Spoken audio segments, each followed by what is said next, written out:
Bonjour à toutes et à tous.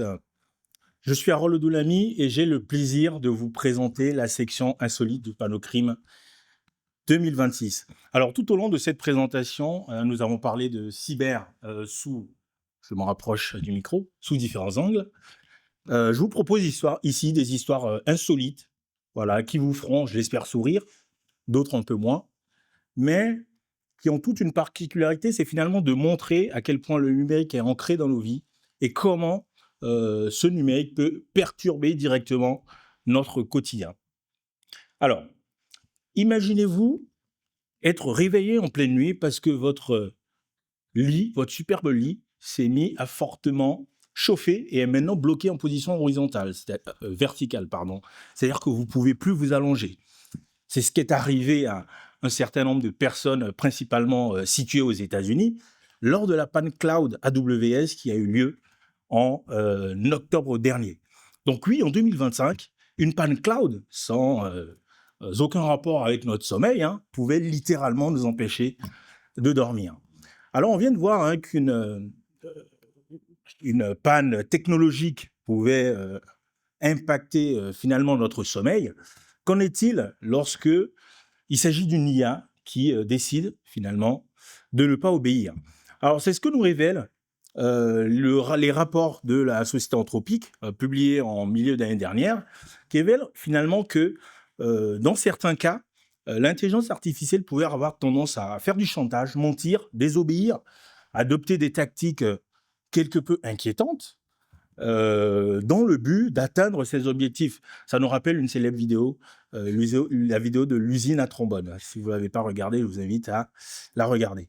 Alors, ces cas d'IA, finalement, de comportement d'IA désaligné, se produisent essentiellement lorsque cette dernière se sent menacée, par exemple en cas de remplacement, ou lorsque finalement les objectifs initiaux qui lui ont été assignés viennent en contradiction avec une réorientation de l'entreprise.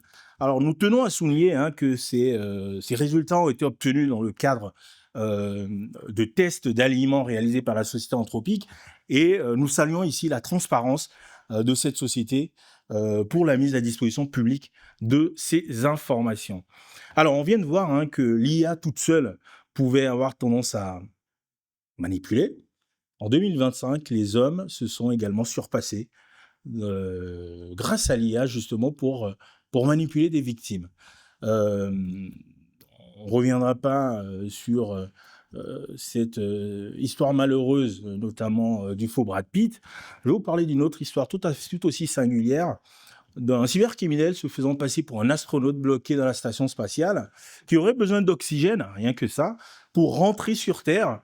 Il a quand même réussi, grâce à ce scénario, à estorquer de l'argent à une octogénaire japonaise. On se rend donc compte qu'en 2025, l'IA, comme le disait Jérôme un peu plus tôt dans sa présentation, est utilisée pour scénariser, pour mieux personnaliser finalement les attaques dans notre milieu cyber. Alors, pour l'histoire suivante, je vous amène dans l'espace. Ici, la menace n'est ni humaine, ni informatique, ni même l'IA. On va parler du Soleil.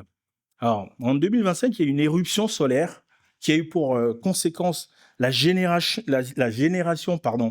d'un champ électromagnétique assez fort qui a généré finalement la modification d'une valeur au sein d'un calculateur d'un avion de ligne qui permet de gérer la gouverne de profondeur et les ailerons. Fort heureusement, ceci ne s'est pas produit en cas de décollage ou d'atterrissage, puisque la modification de cette valeur, le bit flip, donc une modification de 0 à 1 ou de 1 à 0, a eu pour conséquence un piqué soudain de l'avion. Piqué bien évidemment non souhaité par l'équipage. En 2025, donc, le Soleil, a priori, encore une fois, rien à voir avec notre système cyber classique, pouvait avoir une incidence sur notre environnement IT, sur finalement notre écosystème cyber classique. Restons dans le ciel avec cette histoire où un mal mystérieux semble tomber du ciel et immobiliser un certain nombre de véhicules de la célèbre marque allemande Porsche. Alors, il s'agit ici ni d'une panne électrique, ni encore d'une panne de moteur, mais tout simplement du dysfonctionnement d'un calculateur qui est censé, calculateur de sécurité, enfin, qui permet, c'est un calculateur sécurité satellitaire qui permet notamment d'éviter le vol du véhicule lorsqu'il est, par exemple, dans le cas d'un carjacking, par exemple. Alors, plusieurs questions autour de cette histoire. Pourquoi principalement en Russie? C'est une question que je laisse ouverte. Alors, s'agit-il de sanctions liées à la guerre russo-ukrainienne, de piratage, de sabotage ou de guerre électronique? Voilà, la question reste totalement ouverte. Toujours est-il que ces véhicules se sont donc retrouvés finalement comme des pièces de musée. Hein. Voilà, c'est le cas de le dire.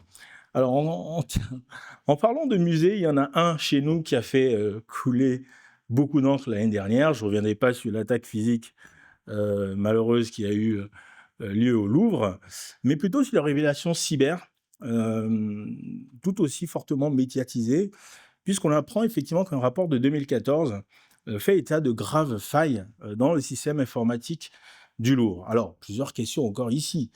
J'aime bien les questions. Pourquoi un rapport de 2014 vient de révéler en 2025? Bon, on peut s'imaginer pourquoi.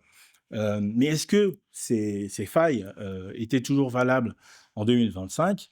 Et finalement, ce que nous souhaitons retenir ici à travers cette histoire, c'est que le grand public s'est fortement ému de ces pratiques, finalement, qu'on peut qualifier, osons le qualifier dans notre temps. Nous souhaitons y voir finalement un signe de maturité du grand public français face à ces règles de base, cette hygiène informatique.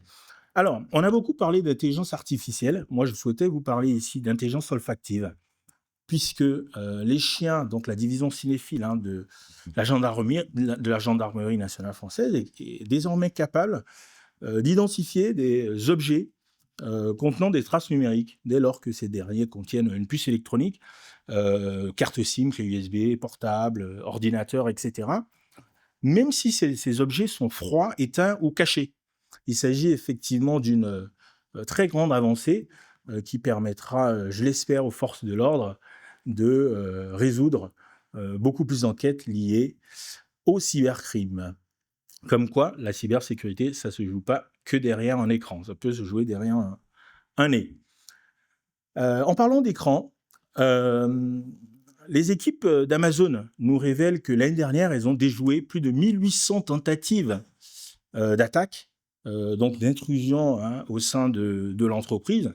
Donc, principalement des espions nord-coréens qui, depuis la Corée du Nord, se connectent sur des équipements situés physiquement aux États-Unis, grâce à la complicité de complices aux États-Unis.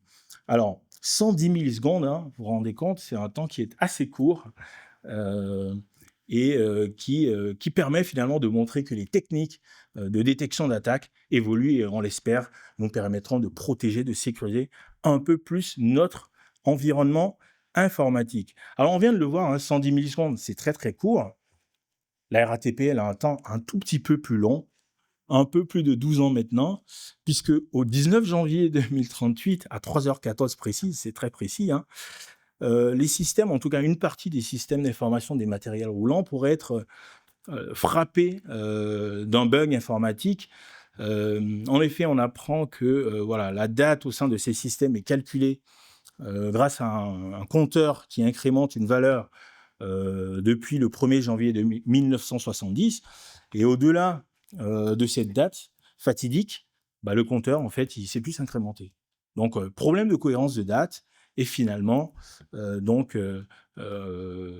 potentiellement des systèmes d'information inopérants et donc une partie des métros en région parisienne qui deviendrait complètement inopérants. On espère que cela n'arrivera pas. On souhaite beaucoup de courage à la RATP et à ses partenaires dans la résolution de ce problème. Voilà. J'avais pris une conclusion, mais le temps est parti et est passé. C'est ainsi que s'achève ma présentation, et c'est la dernière présentation du Panocrime. Je laisse la parole à notre directrice Florence pour conclure cette édition 2026 du Panocrime. Je vous remercie.